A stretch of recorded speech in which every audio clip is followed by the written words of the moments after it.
Ukraina pada Senin 28 Agustus 2023 secara resmi mengumumkan bahwa robot Tino di Zaporizhzhia telah dibebaskan. Meski awalnya membantah, sejumlah blogger militer Rusia akhirnya mengakui klaim tersebut.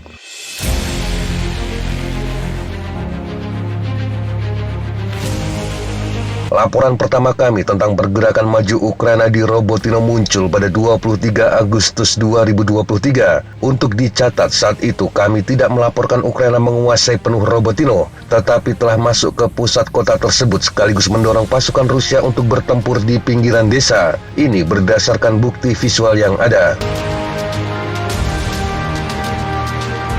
Sejumlah blogger militer Rusia awalnya membantah Robotino telah berada sepenuhnya di bawah kendali Ukraina. Mereka menegaskan pertempuran masih terjadi di pinggiran selatan desa tersebut.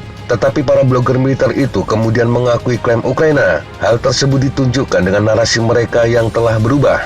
Mereka tidak lagi mengatakan pertempuran masih terjadi, tetapi menyebut keberhasilan Ukraina sebagai hasil kecil yang tidak signifikan. Keberhasilan merebut Robotino menurut para blogger militer Rusia tidak sebanding dengan besarnya korban yang ditanggung Ukraina. Selain itu, hasil ini menunjukkan bahwa selama sekitar 3 bulan serangan balik, Kiev hanya bisa maju sekitar 8 km. Posisi Robotino juga masih jauh dari Tokmak, benteng pertahanan utama Rusia ke arah Melitopol. Sebagian besar yang dikatakan blogger militer Rusia itu benar, tetapi bagaimanapun Ukraina tidak memiliki pilihan lain kecuali merebut Robotino sebelum kemudian bisa bergerak maju ke arah Tokmak. Sebelum sampai ke wilayah itu, Ukraina juga harus merebut dulu wilayah Novoprokopivka. Ukraina mengatakan pasukannya juga telah bergerak maju ke wilayah tersebut. Selain itu, sejumlah rekaman juga menunjukkan serangan roket jarak jauh terutama HIMARS telah menghantam wilayah Tokmak, sebuah upaya untuk mulai membentuk area pertempuran. Wakil Menteri Pertahanan Ukraina Hanna Maliar pada Senin 28 Agustus 2023 mengatakan front selatan adalah upaya utama dalam serangan balasan Ukraina yang sedang berlangsung. Menurutnya, Robotino telah dibebaskan dan pasukan bergerak ke tenggara kota ini. Maliar menambahkan pasukan bergerak maju menuju Novoprokopivka dan Oseratuvati. Dia mengakui ada perlawanan sengit dari Rusia. Merebut Robotino berarti Ukraina telah menembus bagian pertama dari apa yang disebut sebagai garis Surovikin, sebuah sistem pertahanan padat Rusia yang menempatkan Ukraina dalam jarak sekitar 16 km dari kota Tokmak. Jalur ini diberi nama berdasarkan Jenderal Rusia Sergei Surovikin yang mengembangkan rencana pertahanan tersebut. Mengambil atau melewati Tokmak dengan terus bergerak ke selatan akan menjadi langkah besar menuju Melitopol. Sekali lagi, merebut kota ini merupakan tujuan utama Ukraina untuk memutus jembatan darat antara Crimea dan Rusia. Kementerian Pertahanan Rusia tidak secara spesifik membantah klaim Maliar. Mereka hanya mengatakan telah menangkis 7 serangan di dekat Robotino dan Verbove. Saluran Telegram Rybar yang terhubung dengan Kremlin pada hari Senin mengatakan pertempuran masih terjadi di sekitar Novoprokopivka, sekitar 3 km selatan Robotino, dan Rybar menyebut pasukan Ukraina mengalami banyak korban. Ini sekaligus pengakuan tidak langsung bahwa Robotino memang sudah sepenuhnya di bawah kendali Ukraina.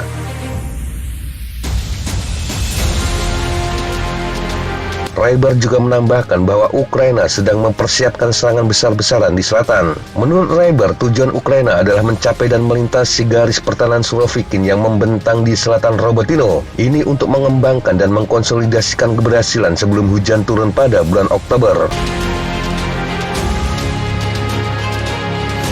Sebelumnya, Panglima Angkatan Bersenjata Ukraina, Jenderal Valery Zaluzhny mengatakan kepada Amerika bahwa pasukannya berada di titik puncak terobosan. Namun seberapa cepat dan seberapa jauh terobosan tersebut masih harus dilihat.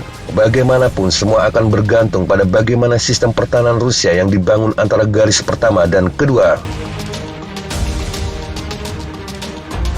Komando militer Rusia dilaporkan juga terus mengerahkan pasukan tambahan ke wilayah ini. Salah satunya unit elit dari pasukan lintas udara untuk mempertahankan posisi rentan terhadap serangan balasan Ukraina. Rekaman geolokasi yang diterbitkan pada 27 Agustus menunjukkan Komando militer Rusia mengerahkan unsur-unsur divisi serangan udara pengawal ke-76 untuk memperkuat posisi mereka di dekat Robotino. Selain itu, benteng pertahanan Tokmak juga telah dipersiapkan dengan kuat. Pertahanan daerah ini pernah kami bahas saat mengungkap sistem pertahanan yang dibangun Rusia. Berikut bagian yang membahas tentang pertahanan Tokmak. Yang kedua, Tokmak. Kota kecil Tokmak terletak di rute utama tenggara negara Ukraina, daerah yang mungkin ingin digunakan pasukan Ukraina untuk memotong Crimea dari wilayah lain. Ada laporan warga sipil Ukraina telah dipindahkan untuk mengubah kota menjadi benteng militer. Ini akan memberikan tentara akses ke perbekalan dan pangkalan jika harus mundur. Citra satelit Tokmak menyoroti 2 garis parit dan cincin pertahanan lebih lanjut di sekitar kota. Gambar satelit juga menunjukkan bahwa jaringan parit dalam 2 jalur telah digali di utara Tokmak dari arah di mana Ukraina kemungkinan menyerang.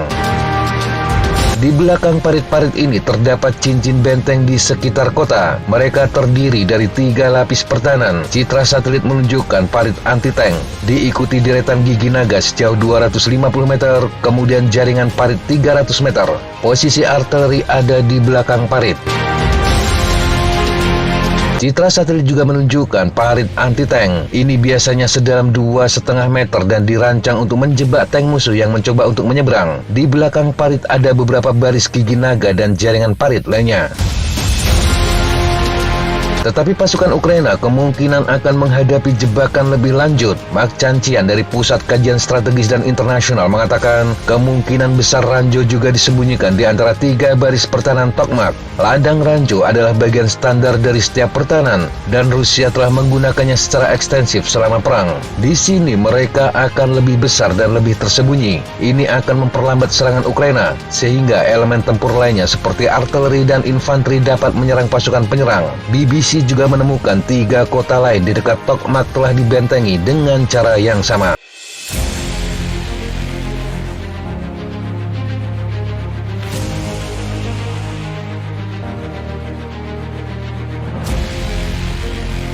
Demikian sahabat Jatapa informasi yang bisa kita sampaikan untuk kesempatan kali ini. Sampai jumpa di kesempatan yang berbeda. Tetap semangat dan jaga kesehatan. Salam, Fly Like an Eagle, Fight Like a Falcon.